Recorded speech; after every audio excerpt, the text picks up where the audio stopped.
You've seen them. The glorious glowing PC builds that dominate YouTube and Instagram.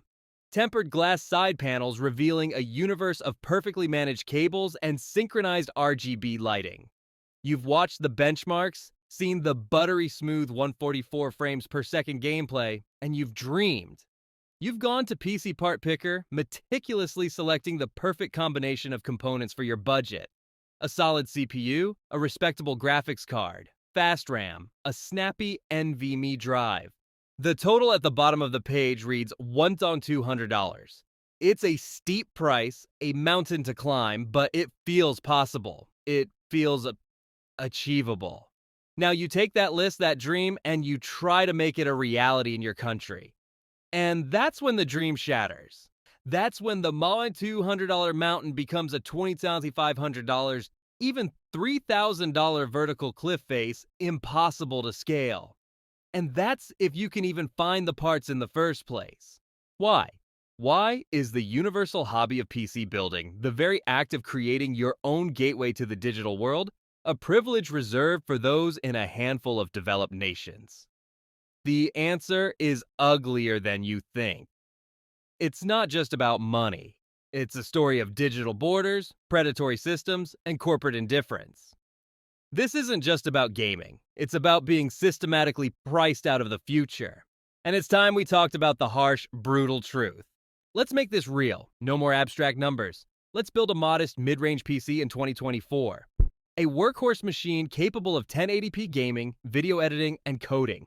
Let's pick an AMD Ryzen 5 7600 CPU, a motherboard like the MSI B650, 16GB of DDR5 RAM, a 1TB NVMe SSD, a reliable 650-watt power supply, a simple case, and the star of the show, a brand new NVIDIA GeForce RTX 4060. In the United States, you can find that RTX 4060 for its MSRP of about $300. The Ryzen 5 CPU, around $200. All in, after shopping around on Newegg or Amazon, you're looking at a total cost of around $1,000 to $1,100 before sales tax. A significant purchase, but a clear, defined goal. Now, let's try to buy that exact same list of parts in a country like Brazil, or the Philippines, or India, or South Africa. That $300 graphics card is no longer $300. You find it on a local e-commerce site, and the price is the equivalent of $550. The $200 CPU is now $350. The motherboard, the RAM, the SSD, every single component is inflated by 50, 80, sometimes over 100%. Your $1,100 American Dream build has just transformed into a $2,200 local nightmare. What happens in the space between the factory and your front door that doubles the cost of entry to the modern world? It's not just one thing. It's a slow, painful financial bleed caused by a gauntlet of fees, taxes, and tariffs.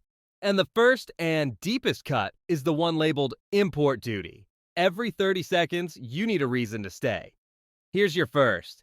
That price isn't just an inconvenience. It's a wall, and we're about to show you brick by painful brick how it's built. So, you've decided to brave the storm. You found a seller in the US willing to ship your chosen RTX 4060 internationally. The price is $300. A great start. You add it to your cart. The first hit, international shipping. That's another $50 to $80, depending on the speed and carrier. So now your $300 part is already at $380 before it has even left its country of origin. This is what's known as the landed cost. And this is where the real pain begins. Your package arrives in your country and is immediately intercepted by a customs agency. This is where the bleeding starts. First, they apply the import tariff, or duty. This is a tax levied specifically on goods coming into the country. Why? Governments will claim it's to protect local industries. But what local industry is building high-end graphics cards in your country? None. The answer is none. So it's not for protection, it's for revenue. It's a tax on access. Let's say your country has a 20% tariff on computer electronics. The customs officer doesn't calculate that 20% on the $300 part. They calculate it on the full landed cost. So that's 20% of $380, which adds another $76 to the bill. Your total is now $456. But are we done? Oh, not even close. You are now required to pay a value-added tax, or VAT, known in some places as GST or sales tax. This tax is for the privilege of buying something in your own country. The cruel joke is that this VAT is almost always calculated after all the other costs have been added. They take your $456 total, the original price, the shipping, the import duty, and they tax the entire amount. If your country's VAT is 18%, that's another $82 tacked on. We are now at $538 for a graphics card that costs $300 in America. We have not even accounted for the final insult, the hidden fees. The customs brokerage fee, where the shipping company, like DHL or FedEx, charges you a fee for the service of calculating all these taxes for you, a service you never asked for. That could be a flat $15 or another percentage. Then there are administrative fees, handling fees, warehouse storage fees, small parasitic charges that add up. Let's be conservative and say that's another $20. Your final real-world cost to get that $300 graphics card to your desk is now $558. You have paid nearly double. You've paid a tax on shipping, you've paid a tax on a tax. And all you wanted to do was play a game or edit a video. Think about that for a second. Half of your money is gone before a single local seller has even had a chance to add their own markup. This is the baseline. This is the minimum price you will pay. It's a system that seems almost intentionally designed to punish ambition. You might be thinking, fine, it's outrageously expensive, but I'll do it. I will pay the price. But paying the money is only half the battle. What happens when the system takes your money and gives you nothing but a broken part and a broken promise? That's the next layer of this nightmare, the logistical hellscape. The brutal tax regime creates a simple, crushing reality. It's too expensive for most people to import parts themselves. So you turn to local retailers. But what do you find? In the US or Europe, you are spoiled for choice. Dozens of online retailers, physical stores like Micro Center, and even the manufacturers themselves are competing for your business, driving prices down and service up. In most developing nations, you have a handful of authorized resellers at best. Often, these are small shops operating on razor-thin margins, or large electronics chains that treat PC components as a niche, low-priority category. This scarcity creates two massive problems. First, there's no competition. The few sellers that exist can and do charge a premium on top of the already inflated import costs. They have to cover their own risk, their own bureaucracy, and of course, they want to make a profit. That $558 GPU from our example, the local retailer lists it for $650. And what choice do you have?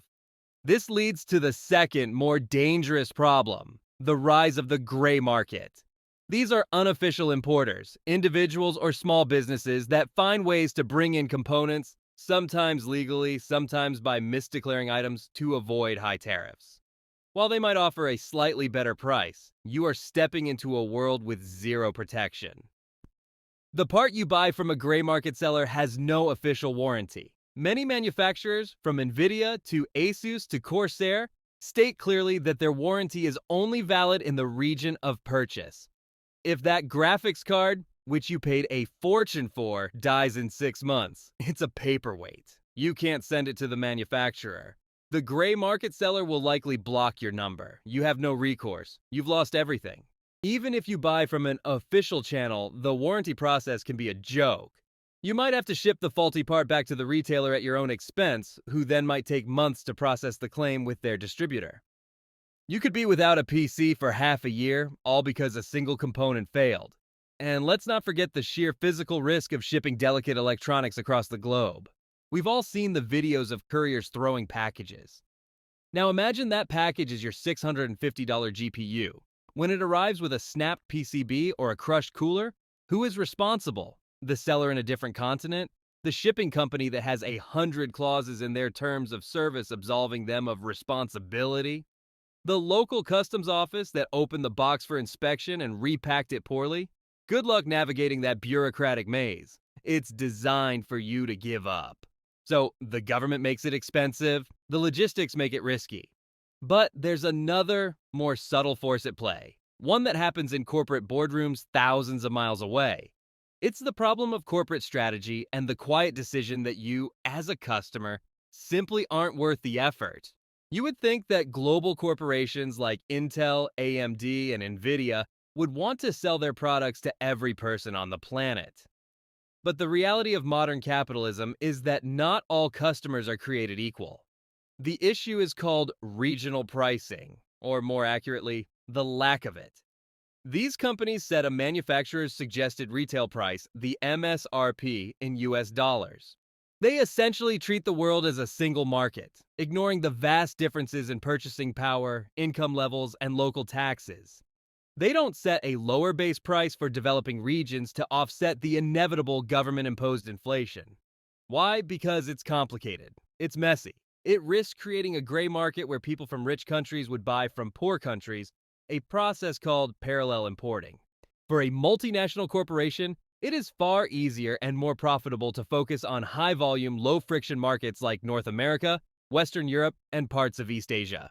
The rest of the world? It's an afterthought. They sign a contract with a single, massive regional distributor, sell them a bulk order of products, and wash their hands of the problem. That distributor then sells to your national distributor, who sells to your local retailer. At every single step, a margin is added. You are paying for at least 4 different companies' profits, on top of all the taxes. This corporate indifference creates the perfect breeding ground for the most predatory market of all, the secondhand trap. When new parts are a luxury fantasy, the used market becomes a necessity. You scour local forums and Facebook groups looking for a deal. But what you find is a minefield. That cheap RTX 2080 Ti. It has likely spent the last 3 years running at 100% load 24/7 in a cryptocurrency mining farm, its lifespan decimated. That lightly used motherboard, it has a faulty RAM slot the seller conveniently forgot to mention. You're not buying from fellow gamers who are upgrading. You're often buying from people trying to offload worn-out end-of-life hardware onto someone desperate enough to take the risk. The power supplies are ticking time bombs, the GPUs are on their last legs, and the SSDs have had their write cycles exhausted. You're not just buying a used part, you're buying someone else's future problem. This entire system, the taxes, the logistics, the corporate neglect, the predatory used market, widens a technology gap that is already a chasm. While gamers and creators in developed nations are debating the merits of an RTX 4080 Super versus a 4090, millions of others are just hoping to find a GTX 1070 that wasn't mined to death. With every new generation of hardware, the rest of the world falls further and further behind. This isn't just about not being able to play Cyberpunk 2077 with ray tracing on. The consequences are far more profound, far more human. This is about who gets to create, who gets to learn, and who gets to build the future. And right now, the answer is not you. Let's be brutally honest for a moment. For many people watching this, the inability to build a powerful PC is a first world problem, a hobby that's become too expensive. But in a developing economy, a powerful PC is not a toy. It is a tool. It is a bridge to opportunity. And when that bridge is blocked, the human cost is immense. Think of the student studying architecture or engineering. The software they need to learn, AutoCAD, SolidWorks, Blender, is incredibly demanding. Without a capable graphics card and a powerful processor, they can't render their projects. They can't build a competitive portfolio. They are being educated for a digital world using analog-era tools. They fall behind their international peers, not because they lack talent, but because they lack access to the basic hardware. Think of the budding filmmaker or video editor. The path to a creative career starts with being able to process 4K video footage, to color grade, to create visual effects. When the hardware to do this costs 3 times the average monthly salary, that career path is closed. It becomes a dream for the wealthy elite, not a possibility for the talented masses. Think of the explosion in AI and machine learning. This is the forefront of technological innovation. But you cannot train a complex AI model on an old secondhand laptop. It requires immense parallel processing power. the very thing a modern GPU provides. How is a nation supposed to develop its own tech talent, its own AI industry, when its brightest minds are priced out of the fundamental tools required for the job? This technological barrier has a name. It's called brain drain. The most ambitious, the most talented, the most driven individuals in these fields look at the situation in their home country, they look at the prices, the lack of availability, the lack of opportunity, and they make a logical choice. They leave. They move to countries where the tools are affordable, where the opportunities are real. They take their talent, their innovation, and their economic potential with them, and the home country becomes poorer for it. The inability to build an affordable PC isn't just about gaming. It's a barrier to education. It's a barrier to creative expression. It's a barrier to economic mobility. It is a quiet, insidious form of global inequality, reinforcing the gap between the haves and the have-nots in the digital age. It's a system that feels inescapable, a rigged game you are forced to play. So, what can be done? Do we simply surrender and accept that this technology is not made for us? Or is there another way? It is easy to look at this tangled mess of taxes, logistics, and corporate greed and feel completely hopeless. And in many ways, that's the point. The system is designed to make you give up. But across the world, in the very countries most affected by this digital blockade, there are glimmers of defiance. The most direct solution seems obvious. Governments should change their policies. They should recognize that PC components are not luxury goods like designer handbags.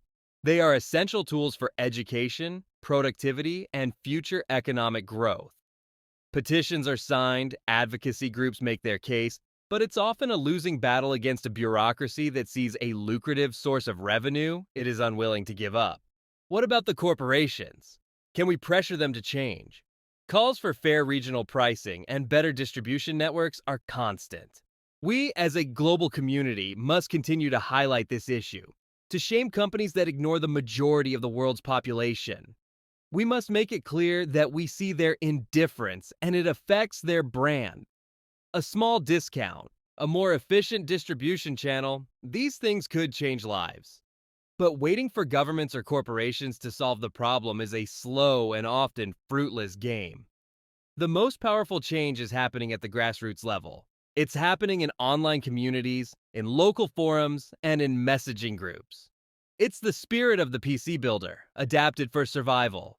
People are forming co-ops, pooling their money to make bulk orders and reduce shipping costs. They are creating trusted networks for trading used parts, holding each other accountable, and rooting out the scammers. There is a renewed focus on the art of the ultra-budget build, of squeezing every last drop of performance out of old, forgotten hardware. Learning to overclock a 10-year-old CPU, to mod drivers for an unsupported GPU, to find the perfect combination of used server parts to create a functional workstation. This is innovation born from necessity. And then there's the cloud.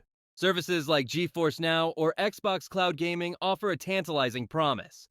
Play the latest games on any device, all rendered on powerful servers somewhere else. In theory, this leapfrogs the hardware problem entirely.